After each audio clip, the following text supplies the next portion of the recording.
Hey, last week I showed you up here in the Jacksonville metro area that the housing sales has crashed. We are in a crash for home sales and inventory. But what happened this past week? Did we make a recover? Are we still heading down? Well, we're going to look at all that. We're going to find out, because here in this show, I look at those real numbers in real estate and show you what's really happening up here in Northeast Florida in the Jacksonville metro, which consists of these 9 counties: Baker, Union, Bradford, Clay, Nassau, Duval, St. Johns, Flagler, and Putnam. And I'm going to put all this information together for you so we see what's really going on up here in Northeast Florida, and I'm getting to it right now. Hey, I'm Tom Kerr, and I'm your host of this show, Bubble Watch. That's right, that's where I track the real numbers in real estate and show you what's really going on. Forget about all the scary headlines and all those other YouTube videos that are scaring you. They're worse than a horror movie. You know what? But we're going to look at those real numbers and see what's really going on. Hey, I'm just a regular guy who happens to be a real estate agent up here in Northeast Florida. And because of that, I have access to an MLS account. The MLS is the multiple listing services. And what I do is every week I share that with you on this show. Now, I've been doing this now. I'm going into my 2nd year. Right now, we're in season 2, and this is week 10 of my show, Bubble Watch. And if after watching this video and seeing everything, you like what you see, give me a thumbs up. If you want to be part of Bubble Watch Nation and get notified every time something comes new, then subscribe and hit notifications. And if you want to be part of my weekly newsletter, just send me an email or a text telling me you want to be part of that, and I'll start sending them to you also. Hey, as always, we start off with those active listings in the back of the MLS, and we're going to do that right now. All right, here we are in the back end of the Northeast Florida MLS, and let's look at what's active right now. Now, these are homes that are actively up for sale. 5,923. All right, next we're going to go and look at what was sold in the past 7 days. 1 week back, how many solds? 525. All right, how many are contingent taking backup? 834. Okay, we're going to look at what's pending. Now, these were contingent, but they have switched to pending status, and that's the next step to close. So out of that, in the last 7 days, 704 went into pending status. Okay, let's see, now we go, how many people withdrew their listings in this last 7 days? 74. How many listings expired? Those are ones that did not sell. In the last 7 days, 129 expired. Okay, now let's take a look at the new homes. And what we're going to want to see is the new homes that are active. Well, let's see. We're going to look at sold. New homes that sold in the last 7 days. That number is 84. Okay, and how many homes, new homes are active on the market right now for sale? That number is 1,724. All right, before I forget, we're going to do, I always seem to slip, let's look at the ones that are the foreclosure homes, okay? These are in active status. We're first going to look at the ones that are under foreclosure status, and that number is 19. Next is pre-foreclosures. That number is 10. And those that are in short sale. That number is 11. All right, I'm going to take all those numbers that we just saw, and I'm putting them into an Excel spreadsheet. And then after that, what I do is I organize it so that the numbers are easy for us to see in my Excel spreadsheet. And what we're going to do, though, before we get to those spreadsheets and those numbers there, let's take a look at those interest rates over this past week. Remember, they went into the 7s and then went down. Let's see where they're at now. Okay, here we are, Mortgage News Daily, and we're looking at the 30-year fixed, and we see that they're back at 7, okay, just hit 7. Last week we were under at 6.87, but we got more of those red arrows up than green arrows down, and it started creeping back up, so they hit the 7. All right, next we want to look at and see what those VA mortgages were. Okay, your VA mortgage for the 30-year, last week 6.49, we're at 6.59. So again, we've had, 4 red arrows up, 2 down, so that ends up taking us up, okay? But we are still shy of that 7, pretty good for a VA mortgage. Now let's see the FHA. FHA's, all right, we were at 6.5 last week at 6.6, so we're still away from that 7 points for them too. All right, so that, I mean, again, we've got red arrows going up, so we've got to watch this. That's why we do this every week, just to see what's going on. All right, the next thing I do, I take you to these graphs, and the graphs look at the price per square foot. We'll look at the median price. We also look at the days on the market, the average, what's going on there, and the inventory. How's that going up or down? Because we are in some historic low inventory right now.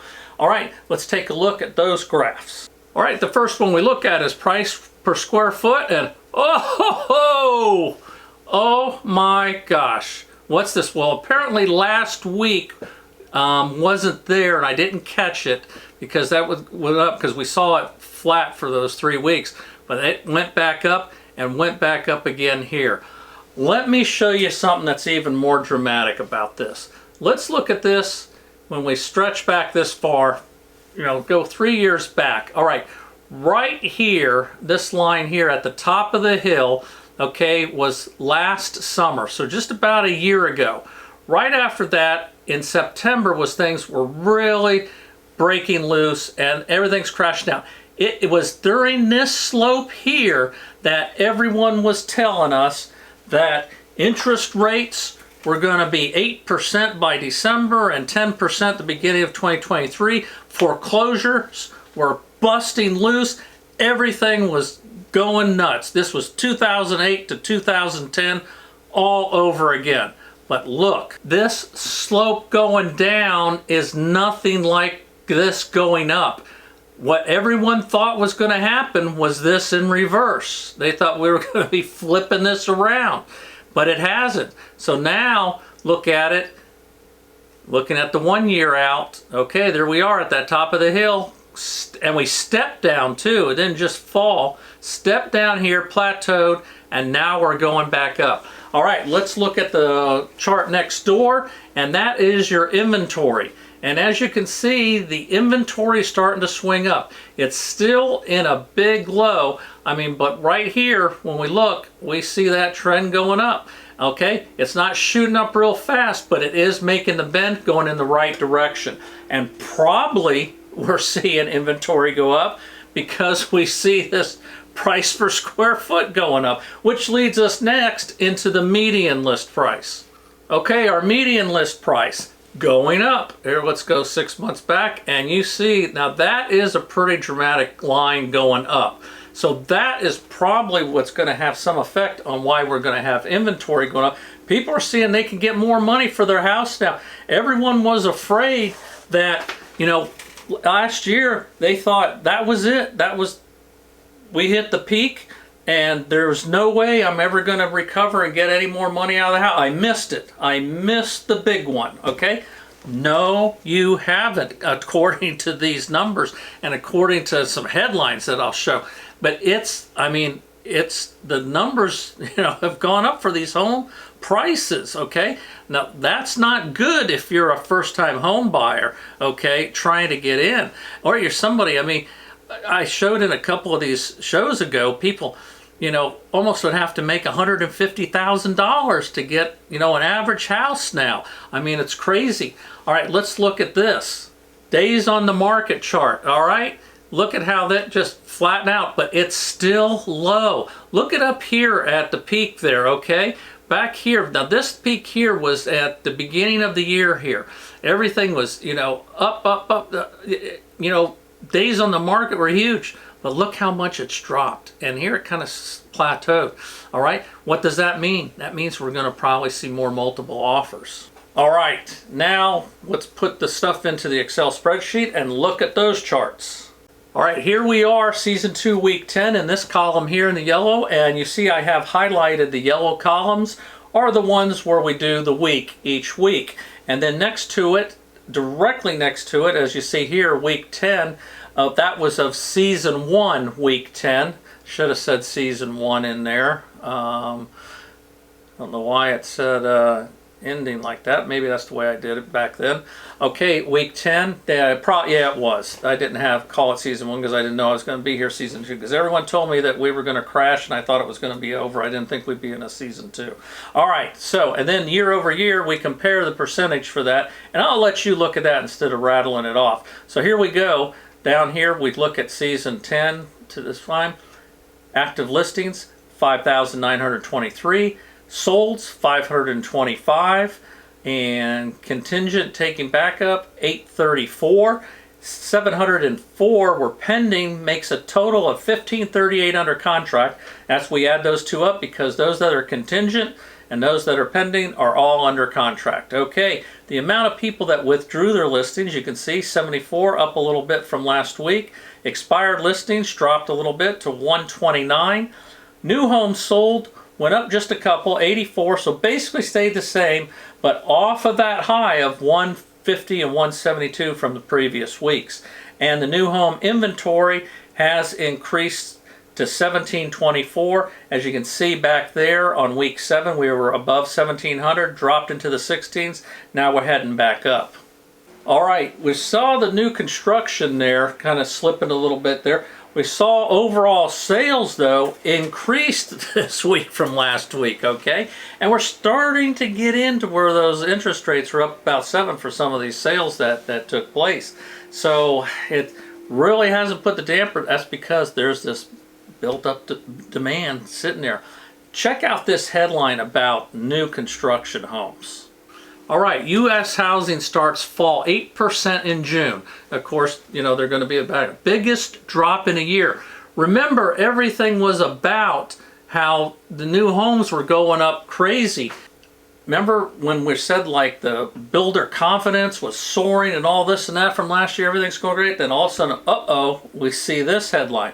All right, this is what's great about my numbers in the chart. Let's see what it did up here in Northeast Florida. Now here they're saying 8%. Let's see what happened here. All right, what we're going to do is we're going to go back here. We're going to look at June's numbers. Okay, even though this says 6-1, that's when I did the show. All right, it was actually, the numbers would have been back in May. So we're going to count 4 back. So that's 205, 131, 82, and 80. So that equals 498. Okay, now we'll go and take the 4 weeks in June. Okay, we'll go back 4 weeks up here. And that'll take us 57 plus 96 plus 113 plus 150. And that brings us to 416. Okay, now this isn't going to be totally precise, accurate to the day like that, but it's going to give us an idea. All right, let's take the calculator. All right, if we have 498 like we had, that was May, minus 8%, what they had, that comes up to 458, okay? But we were at 416, all right? So what would it take to get down to 416? Well, let's see. Take that 498, and it would be approximately 16.5%, and that brings us 415.83, which is almost 416.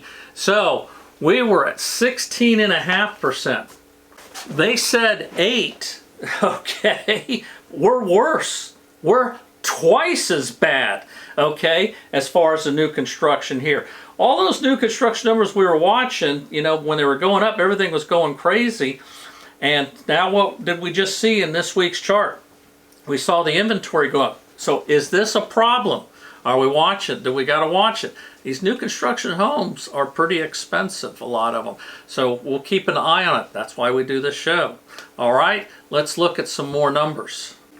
Okay, the next chart here that I do is the amount of homes that sold at 500,000 and above, and it's 30%, and that went up. And as you can see across the board here, it's gradually gone up, you know, ever since, you know, week 1. From week 1, we were at 24%. Now we're at 32%. So the homes are getting more expensive.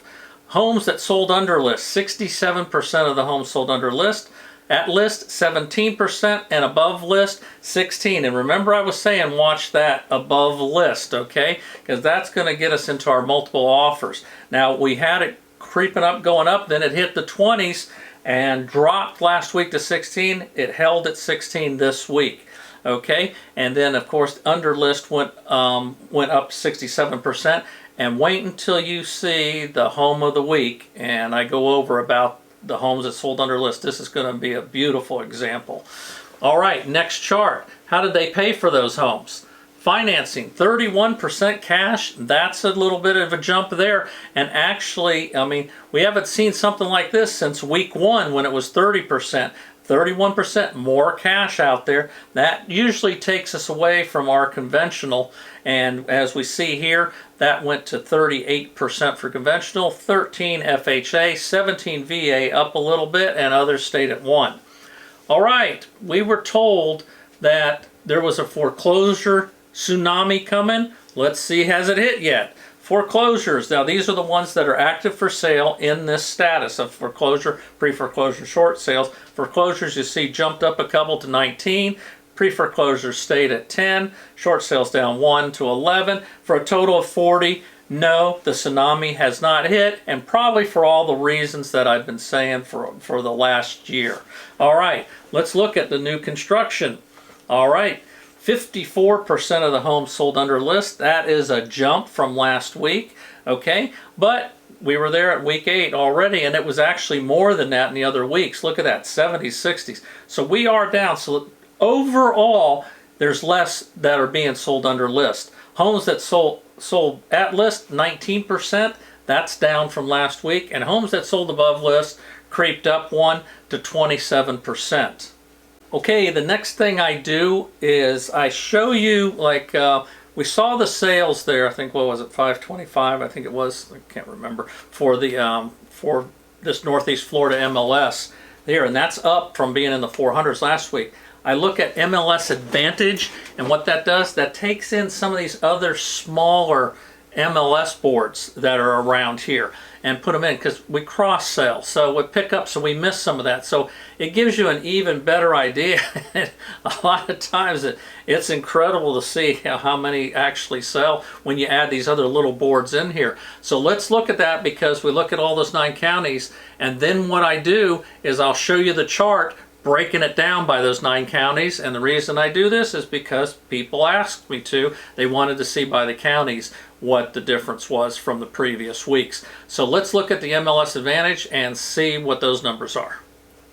All right, here we're going to start off with Baker County. We end up with 5 properties in Baker County. Next we're going to go to Union County. Put in Union, hit the search, and no listings found, so no sales in there. Let's look at Bradford County, and we got 4. Next we're going to go to Clay County, and there were 63 properties sold there. Next we're going to go to Nassau County. That's 70. Next we're going to go to Duval. That number is 272. Next is St. John's. That number is 212. Next we're looking at Flagler. That's 89. And last is Putnam. That brings us at 17. All right, so now I put them in a chart, and over here you can see, okay, Season 2, Week 10, Baker 5, Union 0, Bradford 4, Clay 63, Nassau 70, Duval 272, 212 for St. John's, 89 for Flagler, 17 for Putnam, for a total of 732. And compare that with last week, that is a pretty good jump. And here you can see which counties actually went up from that. But I mean, we've been in the 7s before. So again, I say, just think, it's like these sales are at these rates and these prices, okay? All right, so everyone's saying it's gonna crash, it's coming down. All right, let's check out this headline and see how it goes with that. Housing market recession not likely. Prepare for a hot post-pandemic prices. What? All right, let's see what they have to say. All right, the first thing they say right here is that housing inventory is at historic lows. And this is one of the things I was telling you about last week when I said we're in a crash. And I said again, we are in a housing sales crash and a housing inventory crash. When you look at 2008 and to 2010 numbers, we're there. What we're not is in a foreclosure crash and also a price crash. That was 2008 and 2010. That's the big difference. But we are in a crash for inventory and home sales. Okay, as you can see here, here's the other part of it, low home sales, all right? Sales are down 23% from the first half of last year to the first half of this year, okay? The pent-up demand will kick into gear if mortgage rates and inventory moves favorably. Well, you don't have to look at whatever Yahoo News or whatever news these are to hear that. If you've just been watching Bubble Watch, I've been saying that for a while. All right, we're going to get to the houses of the week, and the one that's below list is going to be interesting. And before we do that, we've got the question of the week, and that's where these questions I do are questions that people actually ask me. And so if one person asks the question, then I'm sure more people want the answers too. So, and if you already know everything you need to know about real estate, just skip on to the house of the week, that's fine. Hey, this question comes from a seller, but a buyer would be interested in it also. The seller asked me, says, okay, when we go under contract, when a buyer puts in an offer and I sign and they sign, then there's no way out. This is it, right? We're locked in until closing. No. Okay? There actually is usually, if it's a finance deal, there could be like 3 ways out. And it all, now of course, you gotta have your realtor go over the contract with you and explain this to you, because there are instances where these things don't apply, and you can do anything really in a contract. There's a space there for other, okay? But basically what it is, the home inspection period, which is a due diligence period, where during that, whether it's 10 days, 15 days, whatever, that buyer can back out of that contract for any reason. You know, if they just woke up and it was a bad day. It has nothing to do with the inspection. They call it an inspection period. It allows you, but you can back out for any reason. Okay, now I'm talking about the NEFAR contract that we use up here in Northeast Florida. Okay, the second thing, the appraisal. Okay, there's wording in there that says, like, if the house does not appraise, then the person can back out. Okay, the next would be loan approval. Okay, yeah, you got a pre-approval letter, but that's not the same as a loan approval, you know, when you're going to buy the house. Okay, and a lot of times that number is set at 30 days. It can be longer, it can be shorter, but generally it's 30 days. So they got up to 30 days. If they don't get approved, then they can back out of the contract. And all 3 of those cases, they get their binder deposit back, and then you got to put the house back up for sale. All right, let's go now to the houses of the week, and we're going to start off with that below list. All right, here we are, the house that sold below list. This house, original list price, $389,000, on the market for 56 days. During that time, they reduced it to $309,900. I mean, all right. I mean, right there, you know, about like $80,000 off. Excuse me, I got the hiccups for whatever reason. And ended up selling it after, when it got down to 309, they got an offer for $289,000 and they took it. All right, $100,000 below list price. All right, let's see what these people paid for it. Okay, they bought this house for $245,000 just about exactly a year ago, okay, last July 2022. So they've only had it a year, and yet they put it up for sale. Now keep in mind, back then around that July, you know, that was like about when the things were starting to change, like that May and June, you know, those prices were pretty high.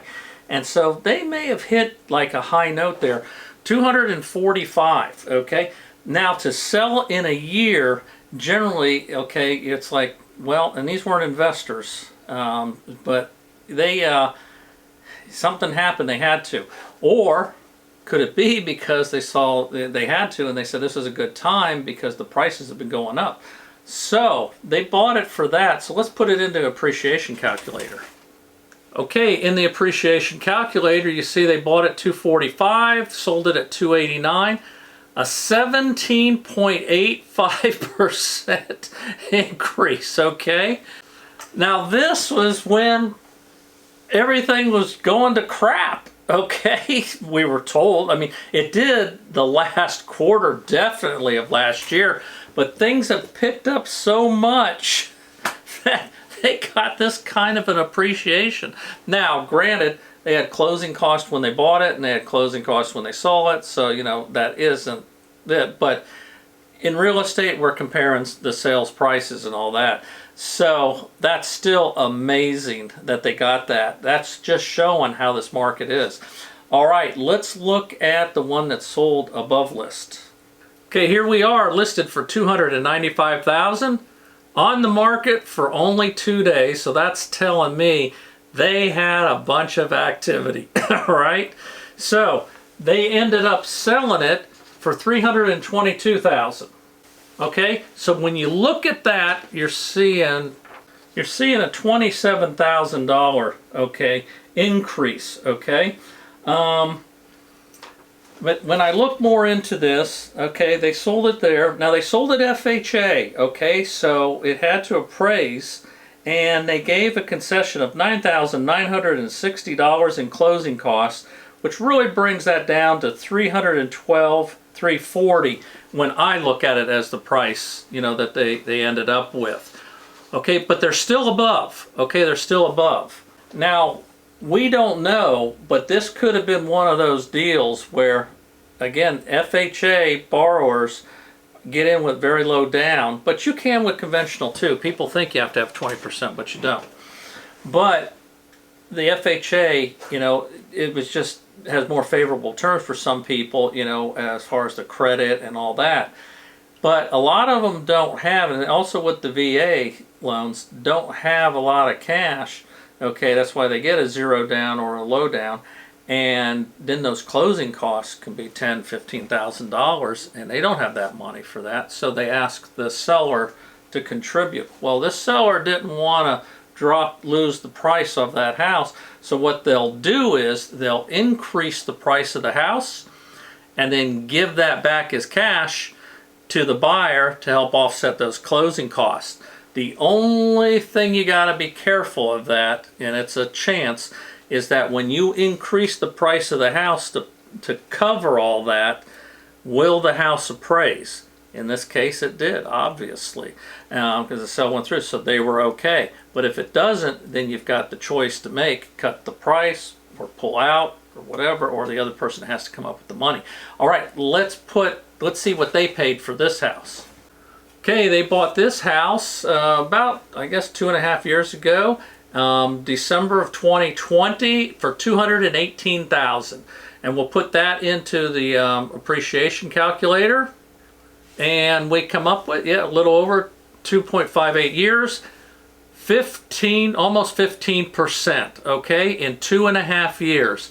Now these folks bought that house right when the COVID stuff was starting to go on, and housing sales actually were in the toilet. If you look at last week's Bubble Watch and see those charts I was showing you when I showed how we're in a crash now, I showed what happened, and then everything went nuts in 2021. So, but still, they still did great at that, so it was a good time to sell. Now, what were these people buying after they sold it? I don't know. Who knows? They weren't my buyers, you know. So, but, well, you know, did they buy the same? Did they move down? Did they move up? Whatever they did, they had to get into the new interest rates, which is what's causing the problem with the inventory. Hey, this was week 10. Next week's week 11, and until week 11, I'm out of here.